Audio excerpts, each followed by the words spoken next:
रात के 10 बज चुके थे। जेल की मोटी दीवारों के पीछे सन्नाटा पसरा था। कैदी अपनी अपनी सेल में सो चुके थे। आसमान में लाखों तारे थे, लेकिन यहाँ कोई तारे नहीं दिखते थे। ये है लेडी इंस्पेक्टर अन्वी चौहान, 32 साल, पिछले 3 साल से इस जेल की जेलर। सख्त मिजाज लेकिन अपनी ड्यूटी के प्रति ईमानदार। आज रात उनसे एक ऐसी गलती हवाली पूरे प्रशासन को उठाना पड़ा। मैम, कैदी नंबर 950 ईशान चौबे अपनी आखिरी ख्वाहिश बताना चाहता है। उसे अब सिर्फ 48 घंटे बचे हैं। अन्वी ईशान की सेल की तरफ बढ़ी। रास्ते में सोचती रही कि 21 साल का लड़का आखिर क्या कहना चाहेगा। उसका चेहरा मासूम था, लेकिन आंखों में कोई राज छिपा था। ईशान चौबे, 21 साल, चेहरा मासूम, आंखों में बुझी हुई आग। वह बहुत कम बोलता था, जैसे उसके पास कहने को बहुत कुछ हो, लेकिन वह चुप रहना ही बेहतर समझता हो। बोलो, तुम्हारी आखिरी ख्वाहिश क्या है? मेरी आखिरी ख्वाहिश है कि मुझे एक मौका मिले अपनी बेगुनाही साबित करने का। मैं आपसे शादी करना चाहता हूं।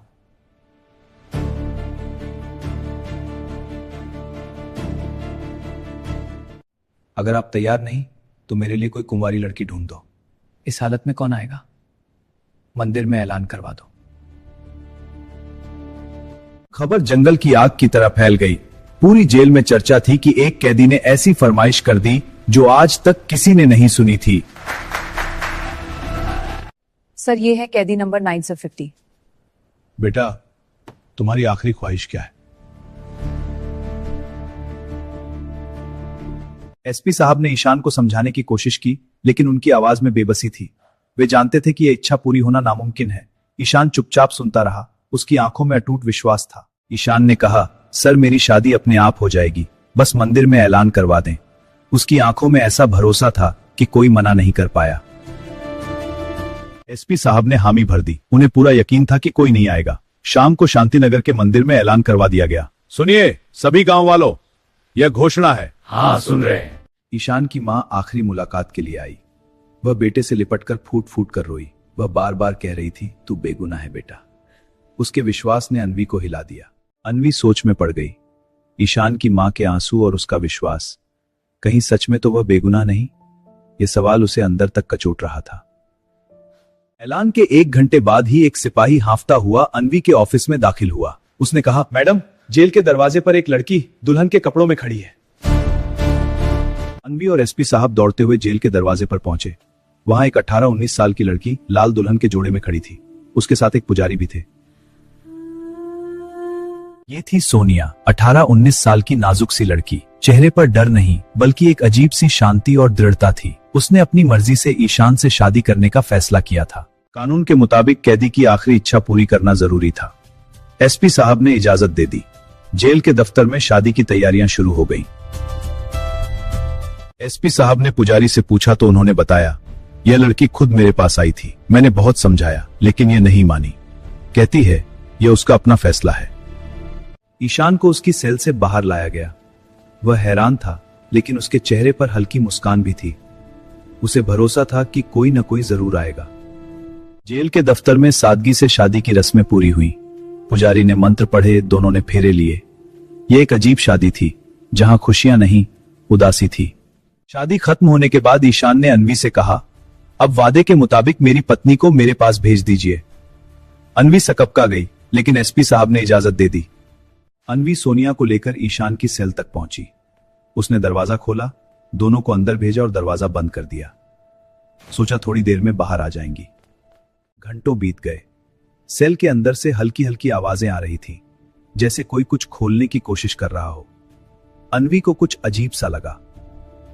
रात गहराते गहराते अचानक जेल की हवा एक तेज चीख से कांप उठी। अन्वी चौंक कर उठ बैठी। उसका दिल तेजी से धड़कने लगा।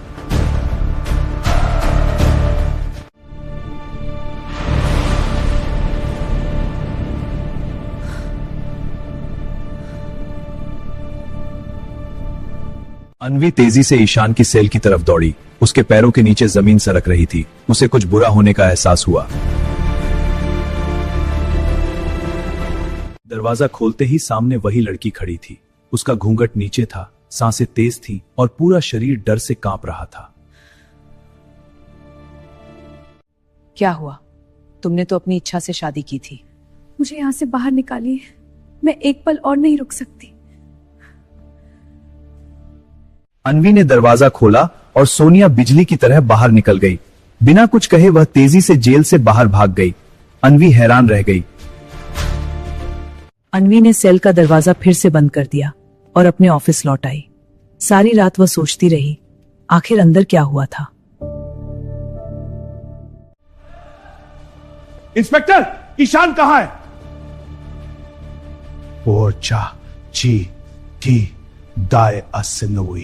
अन्वी का दिल तेजी से धड़का। वह दौड़ती हुई ईशान की सेल तक पहुंची। उसके हाथ पैर कांप रहे थे। दरवाजा खोलते ही उसके पैरों तले जमीन खिसक गई। सेल में ईशान नहीं था, बल्कि वही लड़की ईशान के कपड़ों में बेहोश पड़ी थी। एसपी साहब भी वहां पहुंच गए। दृश्य देखते ही वह चिल्लाने लगे, ये क्या हो रहा है? एक मौत का कैदी भाग गया। अन्वी की जुबान जम गई। कुछ देर बाद सोनिया को होश आया। वह बिल्कुल शांत थी, जैसे उसे पता हो कि यह सब होगा।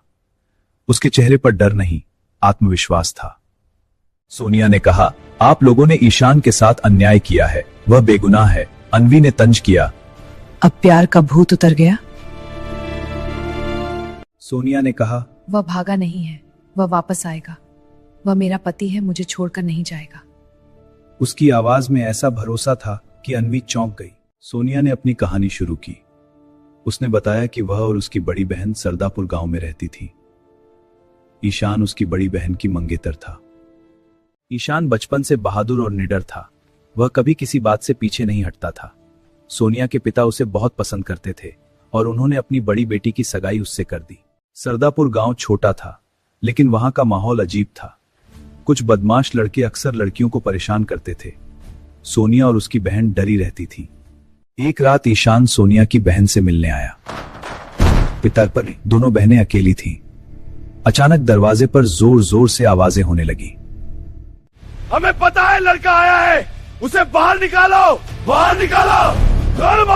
निकाल, नहीं सुने, खत्म कर देंगे। शोर सुनकर ईशान तुरंत बाहर आया। उसने सोनिया को अंदर जाने का इशारा किया और खुद अकेला उन बदमाशों के सामने खड़ा हो गया। वह बिल्कुल निडर था। मैं तुमसे कहता हूं, यहां से चले जाओ। मेरी मां और पत्नी यहां है।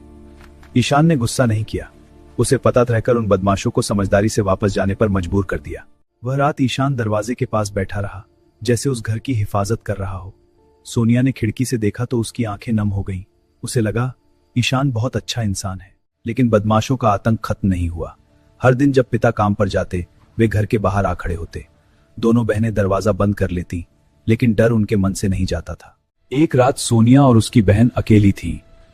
अचानक दरवाजे पर जोर जोर से आवाजें होने लगी। उसी समय ईशान भी घर पहुंच गया। उसने अपनी आंखों से देखा कि एक युवक खिड़की तोड़ने वाला है। अब वह चुप नहीं रह सका। ईशान बाहर निकला और बदमाशों से भिड़ गया। भयंकर लड़ाई हुई। चीखें पूरे मोहल्ले में गूंज रही थीं। सोनिया और उसकी बहन डर के मारे कांप रहे थे। उसी झड़प में सोनिया की बड़ी बहन बीच में आ गई और उसकी मौत हो गई। ईशान के हाथों एक बदमाश भी मारा गया, लेकिन यह जानबूझकर नहीं था। यह इज्जत बचाने की लड़ाई थी। असली गुनहगार वे बदमाश थे, लेकिन सजा ईशान को मिली। अदालत ने उसे मौत की सजा सुना दी। सोनिया की आंखों से आंसू बहने लगे। सोनिया ने कहा, अगर हम अमीर होते तो शायद हमारी बात सुनी जाती। कमजोर को इंसाफ नहीं मिलता। उसके आंसू बह रहे थे, लेकिन आवाज में ताकत थी। फिर सोनिया ने बताया, यह सब ईशान की मां की योजना थी। उन्होंने कहा, मैं अपने बेगुनाह बेटे को फांसी नहीं होने दूंगी। उन्होंने मुझसे मदद मांगी। सोनिया ने खुद को इस योजना के लिए तैयार कर लिया। वह ईशान से शादी करने के लिए राजी हो गई, ताकि वह भाग सके और अपनी बेगुनाही साबित कर सके। ईशान की मां ने उसे दिल्ली के एक बड़े वकील के पास भेजा। वह वकील कोर्ट पहुंचा और ईशान के केस को दोबारा खोलने की अपील की। कोर्ट ने केस रीओपन करने की मंजूरी दे दी। नई जांच टीम बनाई गई। उन्होंने पूरे मामले की दोबारा जांच शुरू कर दी।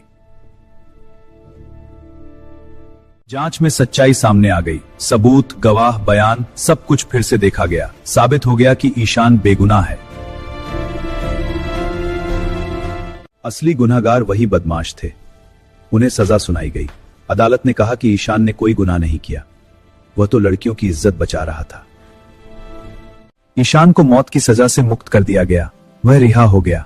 सोनिया की आंखों में खुशी के आंसू थे, उसका सब्र और भरोसा रंग लाया। अन्वी को अब सब समझ आ गया था। वह ईशान पर भरोसा करके गलत नहीं थी, वह सच में बेगुनाह था। उसकी आंखों में आंसू थे और चेहरे पर शर्मिंदगी। सच्चाई की हमेशा जीत होती है, भले ही देर से, लेकिन इंसाफ मिलकर रहता है। ईशान और सोनिया एक दूसरे के हो गए। प्यार और बलिदान की यह कहानी अमर हो गई। अन्वी उसी जेल में वापस लौट आई। अब वह और भी सख्ती से अपनी ड्यूटी करती है, लेकिन अब वह कैदियों के चेहरों के पीछे की कहानी भी पढ़ने लगी है। यह कहानी केवल मनोरंजन और जागरूकता के उद्देश्य से बनाई गई है। इसमें दिखाए गए सभी पात्र, स्थान, कृपया इसे सिर्फ एक कहानी की तरह देखें और इसका आनंद लें।